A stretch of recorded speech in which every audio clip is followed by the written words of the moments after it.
ሰላም እንደምናላችሁልኝ ክብራና የታላቁ ማንቸስተር ዩናይትድ ደጋፊዎች ትናንትና ማንቸስተር ዩናይትድ በ21ኛ ሳምንት የእንግሊዝ ፕሪሚየር ሊግ ወደ ተርፍ ሙር አቅንቶ ከበርንሌ ጋር ሁለታቻ ተለያይቷል። ይሄኛው አቻ በሲዝኑ ባለፉት 3 ተከታታይ ጨዋታዎች 3 ተከታታይ አቻ ውጤቱ ነው ተመዝግቧል ማለት ነው። ስለ ጨዋታው ሀሳቦችን ልናነሳ ነው። ስለ ዳረን ፍሌቸር የመጀመሪያ የጨዋታ አቀራረብ ያሰልጣኝ ዘይቤ ምን እንደፈለገ ከየትኛው ሚዲያ ላስማችሁ የምችሉ የታክቲክ ጥልቅ የመጀመሪያ ኢንትሮዳክሽኖችን ትሰማላችሁ። የመጀመሪያ 5 ደቂቃ እሱ ነው የሚሆነው። ከላይናፕ አንፃር እንዴት ሊጫወት ፈለገ፣ እንዴት ተሳካ፣ ማንስ ታክቲካዊ አዌርነስ ነበረው ዶርጉ ወይስ ደግሞ ኩኛ የሚለውን ነገር ለመግለጽ እሞክራለሁ። ሴስኮ ጥሩ ምሽት አሳልፏል፣ ግን ማንቸስተር ዩናይትድ ደካማውን በርንሌ ማሸነፍ አልቻለም። በርንሌ ጥሩ አልነበረም በጨዋታው ላይ፣ ምክንያቱም አንድ ኦን ታርጌት ብቻ ነው በጨዋታው ላይ የነበራቸው 2 ጎሎችን ቢያስቆጥሩ ማለት ነው። አንዱ ኦን ጎል ስለነበረ ከ0.2 በታች የሆነ ኤክስጂን የነበራቸው ማንቸስተር ዩናይትድ 30 ሾት 10 ኦን ታርጌቶች ነበሩ። ስለ ጨዋታው ብዙ ሀሳቦች እናነሳለን። እንዴት ነው ሊሆን የሚችለው የማንቸስተር ዩናይትድ የጨዋታ አቀራረብ ከዚህ በኋላ የሚሉንም በጥቂቱ ፍንጭ የሰጠ ነው የዳረን ፍሌቸር የጨዋታ አቀራረብ። ዳረን ፍሌቸር እስከ ብራይተኑ ጨዋታ ከማንቸስተር ዩናይትድ ጋር እንደሚቆይ እርግጥ ሆኗል። ስለሱም እናነሳለን። ብቻ ብራችሁን ቆዩ። ከፕሪማች ሪቪው የቅድመ ጨዋታ ቅኝት በሰራውበት ቪዲዮ ላይ የጨዋታ ግምቶቻችን እንድታስቀምጡ ጠይቄ ነበረ። በጣም ብዙ አድማጮቻችን ጨዋታውን 2-0 ነበር የገመታችሁት። 3-1 እና 4-0 ብዙ ነው።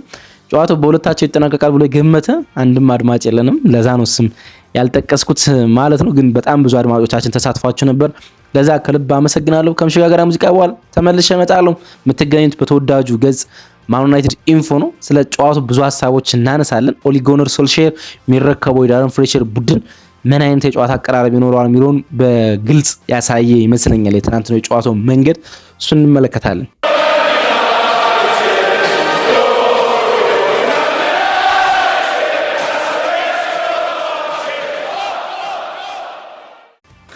የዳረን ፍሌቸር ቡድን ማኔጀር ባውንስ ይኖረዋል ብለን ጠብቀን ነበር። እርግጥ እንደዛ ለማድረግ ሞክረዋል፣ ግን ፍጹም መጥፎ የነበሩትን በርንሌዎች ማሸነፍ አልቻሉም። በርንሌ ትልቅ ታጋይ ወይም ደግሞ ትልቅ ተፎካካሪ አልነበረም። ማንቸስተር ዩናይትድ ጨዋታ ማሸነፍ የሚችለው ጌም ነበረ፣ ግን አልሆነም። ከ2018 በኋላ 3 ተከታታይ ጨዋታዎችን አቻ ውጤት አስመዝግቧል።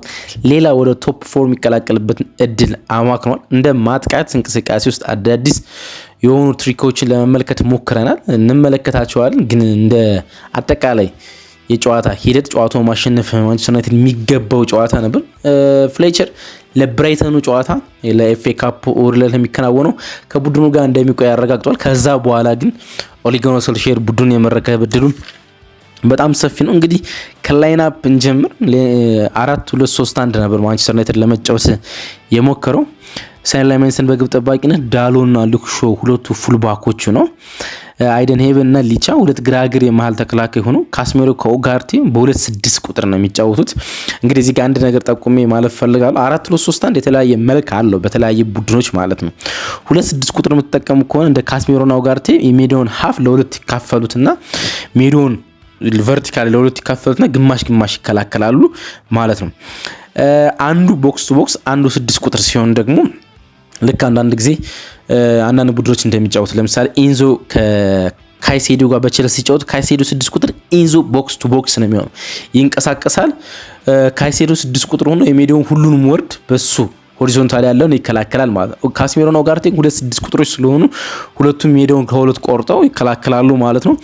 ኩኛና ዶርጉ ሁለቱ መስመሮች ላይ ነበሩ። ብሩኖ 10 ቁጥር፣ ሴስኮ ደግሞ የፊት መስመሩን ይመሩታል። እና እዚሁ ጋር ታክቲካዊ ጨዋታውን ዋና ጉዳይ አንስቼ ልለፍ። እንግዲህ የፈለገው ዳረን ፍሌቸር ቀኝ የመስመር ተጫዋች በቀኝ መስመር አሰልፏል። ኩኛን ግራግር የመስመር ተጫዋች በግራግር አሰልፏል።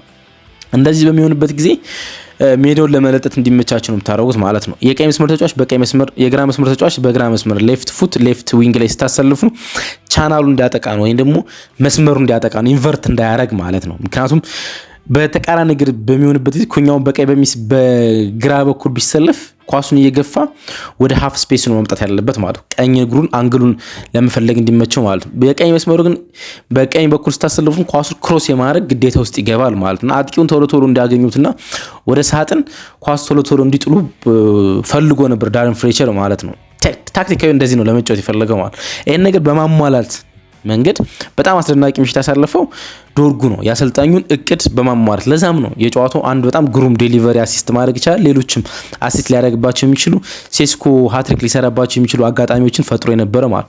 ማቲያስ ኩኛ ግን የ10 ቁጥር ባህሪ የዋይድ ፕሌየር ባህሪ ስለሌለው ደግሞ ብዙ ጊዜ ከሚጫወትበት ከግራ መስመር ተነስቶ ወደ ሃፍ ስፔስ ወደ 10 ቁጥር ስፔስ ወደ 9 ቁጥር መግባት ነው እንጂ የሚወደው ከቀኝ መነሳትም የለመደው ስላልነበረ ወደ ሴንተር በጣም ይጠጋ ነበር። ያ ቦታ ደግሞ ብሩኖ የነበረበት ነበር። ከብሩኖ ጋር በጣም ብዙ ጊዜ መደራረቦች ነበር። አንድ ቪዲዮ ክሊፕ ልጋብዛችሁ በቀላሉ ስለምታገኙት። ማንቸስተር ዩናይትድ የብሩኖ ፈርናንዴዝ አሲስት እና ለሴስኮ የሰጠውን ኳሱን ሲሰጠው ማቲያስ ኩኛ የት ጋር እንደቆመ ተመልከቱትና በጨዋታው አብዛኛውን ደቂቃ ላይ የቆመው እዛ ቦታ ላይ ነውና ታክቲካሊ በጣም ብዙ ነገር ያበላሸው የማቲያስ ኩኛ ሞቢሊቲ ነበር። ከኳስ ውጭ ያለ እንቅስቃሴ ማለት ነው። ትክክለኛው ፖዚሽን ላይ አልነበረም የሚቆመው ማለት ነው። አሰልጣኝ ይሄን ለ70 ደቂቃዎች የተመለከተ ለምን ዝም ማለት እንደወደደ በፍጹም አልገባኝም ማለት ነው። በፍጹም አንዱ በጨዋታ ውስጥ ከላይን አፕ አንፃር የተፈጠረው ጉዳይ ይሄኛው ነውና ኩኛ ወደ ሴንተር እየገባ እንደሚያስቸግረው ሲመለከት ዶርጉና ኩና ቦታ መቀያየርና ወደ ኢንቨርት አድርጎ እንዲጫወቱ ማድረግ ነበረበት ብዬ አስባለሁ። ወደ ኩኛን ወደ 10 ቁጥር አመጡ፣ ብሩኖን ወደ 6 ቁጥር ወይም ወደ ቦክስ ቱ ቦክስ መቀየር ነበረበት። ይሄ ጨዋታውን በብዙ ይቀይረው ነበር፣ በጣም በብዙ ይቀይረው ነበር ማለት። ምን ተፈጠረ መሰላችሁ በጨዋታው ውስጥ ማለት ነው። ኩኛው ቻናሉን አያጠቃም ተመልክተናል ማለት ፍጹም ቻናሉን አያጠቃም፣ ወደ ሴንተር ነው የሚገባ። ስለዚህ እነሱ በሶስት ተከላካይ የሚጫወቱ ግራግር ሴንተር ባክ አላቸው፣ ግራግር ፉል ባክ አላቸው። ከዛ ዳሎት እንደዚህ በሚሆንበት ጊዜ አንዳንድ ተጫዋች ተፈጥሮ ያልሆነ ቦታው ሲሆንና ወደ ሴንተር እየገባ ሲያስቸግራችሁ ምን ይፈጠራል መሰላችሁ? 6 ቁጥሩን ተጫዋች ወደ ቀኝ እንዲያዘነብል ታረጉትና እንደ ትሬንት በጣም ረጅም ሰዓት ፉልባካችሁ እንዲያጠቃ ታረጉታላችሁ ማለት ነው። ፉልባኩ ዳሎት በጣም ቻናሉን ቶሎ ቢያጠቃ ወደ መስመር ቶሎ ቢያጠቃ ኑሮ ችግር የለም። የነሱ ሴንተር ባክ ስራ በጣም ፈቶ ነበር፣ በጣም ስራ ፈቶ ማለት። ስለዚህ ከዊንግ ባካቸው በጣም ያጠቁ ነበር።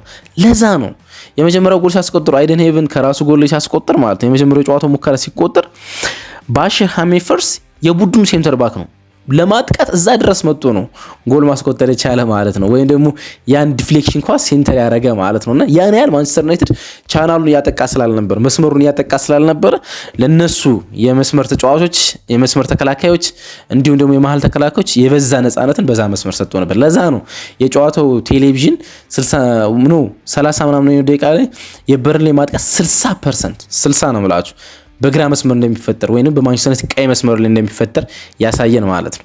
ያን ያህል ያን መስመር እያጠቁ ነበር ማለት የጨዋታው ትልቁ ኢንሲደንት ይሄኛው ትልቁ ታክቲካል እና ፍሌቸር ላይ ይሄን ነገር እየተመለከተ ለምን እንዳለፈው ግራ የገባኝ ጉዳይ ነው። በጣም ግራ የገባኝ ጉዳይ ነው ማለት ለምን እየተመለከተ እንዳለፈው ማለት ታክቲካዊ ጉዳዮች እንዳወራ የምትፈልጉ ሰዎች ከዛ የጀመርኩት ለዛ ነው። እስኪ ኤች ዲቴይልስ እንዴት ነው የተፈጠረ የሚለውን ቅኝት እንመልከት። 12ኛው ደቂቃ ላይ ነው እንግዲህ የመጀመሪያው ጎል የተቆጠሩ አይደን ሄቨን ከራሱ ጎል ዲፍሌክት የሆነው ሃኒባል ሜጅቤሪ ስሩ ቦል ተጫወተ ለባሻር ሴንተር አድርጎ ወደ ቦክስ ኳስ ሊልክ ሲል በአይደን ሄቨን ዲፍሌክት ተደርጎ ወደ ጎል ተቆጠረ። በጎሉ ሲቆጠር ሊጠየቅ ከሚገባቸው እንቅስቃሴዎች አንዱ ሃኒባል ሜጅቤሪ ባሽርን ሲፈልገው ስሩ ቦል ሲያደርግ ያን ስፔስ መዝጋት የነበረበት ካስሜሮ ግዴለሽ መሆኑ እንዲሁም ደግሞ ሳይድ ላይ መንሰን ፖዚሽናሊ ልክ አለ መሆኑ ማለት ዲፍሌክት ሲደረግ ቦታው ላይ አልተገኘም ሴን ለመንሰን እና እሱ እንደ ጥያቄ ይነሳ። ከዛ በኋላ ማንቸስተር ዩናይትድ ጎል ለማስቆጠር ጥረት አደረገ። የሴስኮን ሄዲንግ እናገኛለን። ሴስኮ የዱቬርካ በጣም ግሩም ሴቭ የተመለከት ነበር። ብሩኖ ፈርናንዴዝ ከቆንጆ ዴሊቨሪ ከቀኝ ሃፍ ስፔስ አካባቢ ወደ ቦክስ ከርል አድርጎ ሻምድ ሴስኮ ሄዲንግ ገጭ። ብዙ ሄዲንጎች ነበሩት በጨዋታው ላይ አንደኛው ይሄ ነበረ። ዱቬርካ በጣም ጥሩ ሴቭ አደረገ።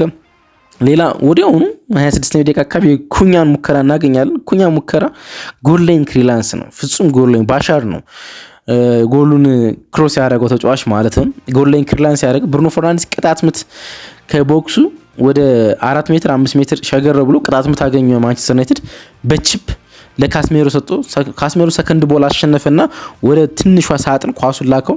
ኩኛ ኳሱን ገጨው። ኦልሞስት ጎል ነበር የጠበቅነው፣ ኦልሞስት ጎል ማለት ነው። ግን ባሻር ሃመፍሪስ ኳሱን ጎል ላይ ክሊራንስ አድርጎ እንዳይቆጠር ማድረግ ቻለው ማለት ነው። 27ኛው ደቂቃ ላይ ማንቸስተር ዩናይትድ ወዲያውኑ ምላሽ ሰጡ፣ ጎል ማስቆጠር ቻለ። ጎሉን ደግሞ ማስቆጠር ቻለ ማርቲኔዝ ነበረ።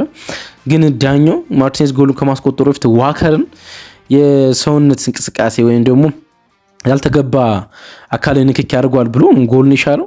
ስለዚህ ጉዳይ ጠይቀውት ነበረ ከጨዋታው መጠናቀቅ በኋላ አሰልጣኝ ዳረን ፍሌቸርን ማለት ነው። ዳረን ፍሌቸር ልክ አይደለም ማለት በኮርናዎች ጊዜ ብዙ አይነት የአካል ጉሽሚያዎችን ተመልክተን እናውቃለን እና በጣም ብዙ ከዚህም የከፉ እናም ዳኞች ሲፈቅዱ ተመልክተናል። ይሄኛውን ለምን እንዳልፈቀዱና ለምን እንደከለከሉ ግራ ገብቶኛል ሲል ነው ዳረን ፍሌቸር የተናገረ። ለኔም እንደዛ ነው። ያን ያህል የተጋነነ የአካል እንቅስቃሴ ያልነበረ ደግሞ ካይ ዋከር ነው። ካይ ዋከር እንደዚሁ በቀላሉ የሚሸነፍ አይደለም እና ለምን እንደፈቀዱ ለምን እንዳልፈቀዱ አልገባም። ማንቸስተር ዩናይትድ ጎል አስቆጥሮ ነበር።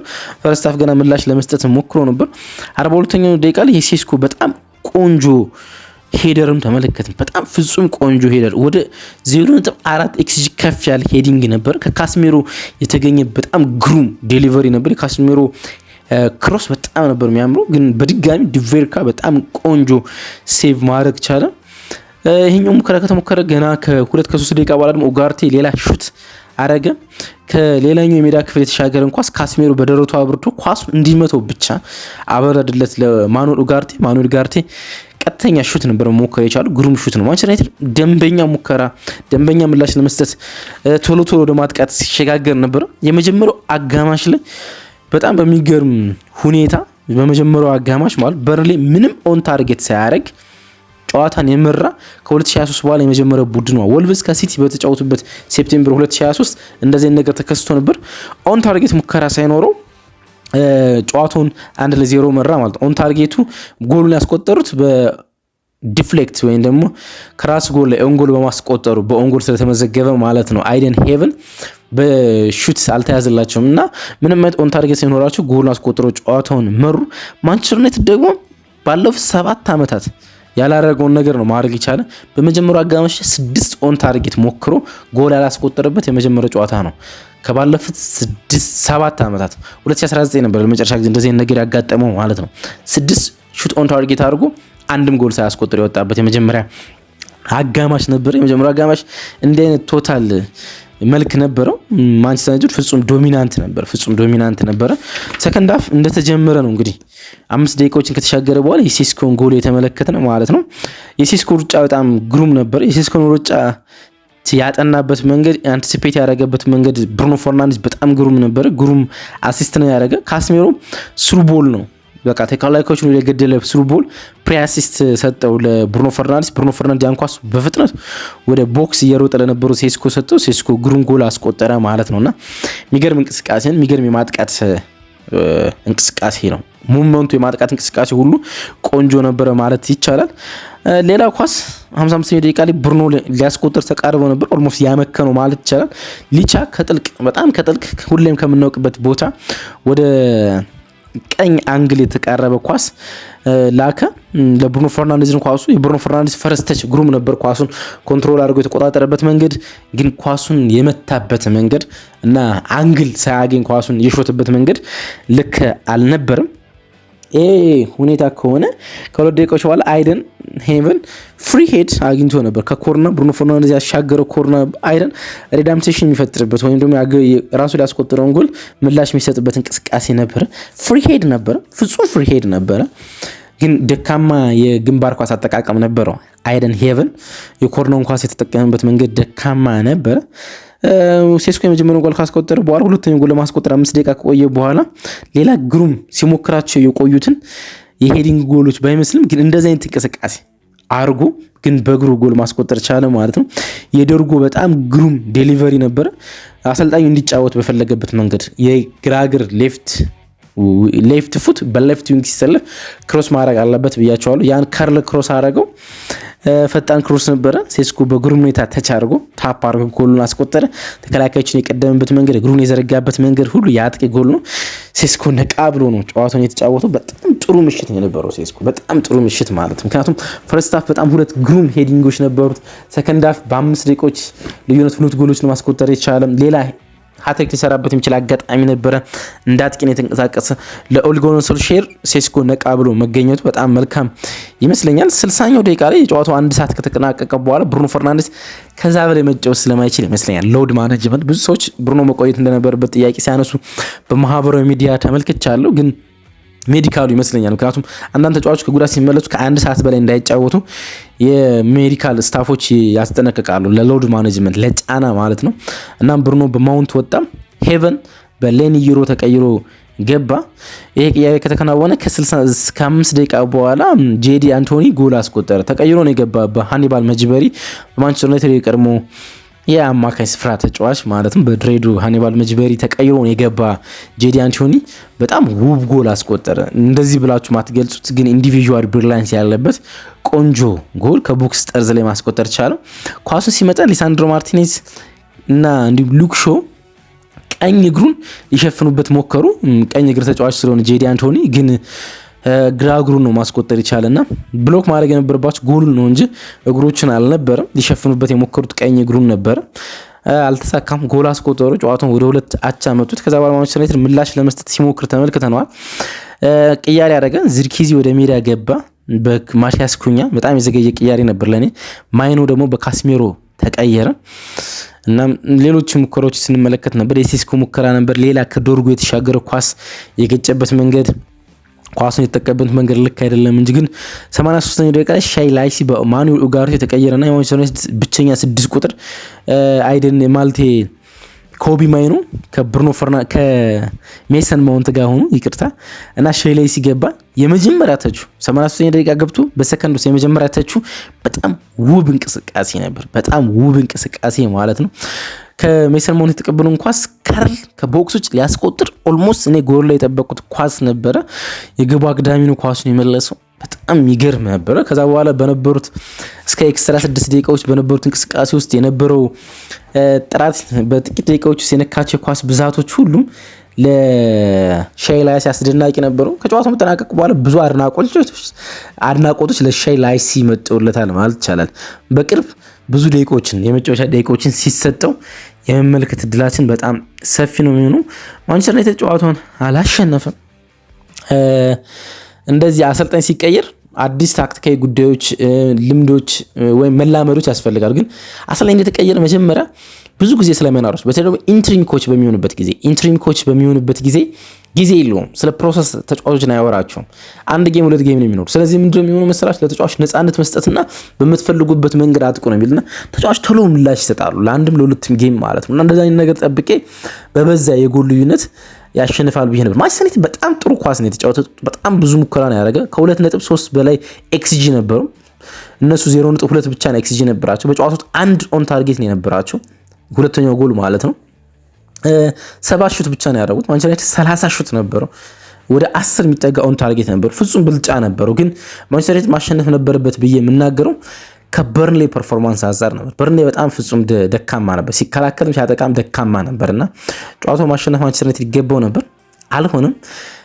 ለብራይተኑ ጨዋታ እንደሚቆይ ለኤፍኤ ካፕ ጨዋታ ማለት ነው አረጋግጧል ዳረን ፍሌቸር። ከዛ በኋላ ነው እንግዲህ ከክለቡ ሰዎች ጋር መነጋገሩ ነው ያለ። ምንም የሚነጋገሩ ነገር ያለ አይመስለኝም። ኦሌ ጉናር ሶልሻየር ወደ ቡድኑ የመምጣት እድሉ በጣም ሰፊ ነው የሚሆነው። ትናንትና ምሽት ከወጡ ትልልቅ ዜናዎች አንዱ የፒኤስጂ አሰልጣኝ የፓሪስ ጀርመኑ አሰልጣኝ የሆነው ኤንሪኬ ከክለቡ የፒኤስጂ ሰዎች የቀረበለትን ኮንትራት የማደስ ጥያቄ እንዳልተቀበለ ተሰምቷል። እናም አዳዲስ ጥያቄዎች ወደ እንግሊዝ እየፈለገ ነው ተብሏል። አላቅም ለሰኔ ወደ ማንቸስተር ሲቲ፣ ወደ ማንቸስተር ዩናይትድ፣ ወደ የትኛው ክለብ እንደሆነ አላቅም። ግን ከፒኤስጂ ጋር የመለያየት እድሉ እውነት እየመሰለ ይገኛል። አዲስ ነገር ካልተፈጠረ ማለት ትናንትና የነበረው ትልቁ ዜና ነበረ። ማንቸስተር ዩናይትድ ከማንቸስተር ዩናይትድ ጋር ስሙ በተደጋጋሚ ሲያዝ ልንሰማ እንችላለን ለክረምቱ ማለት ነው። ግን አንድ ነገር ማንሳት አለብን።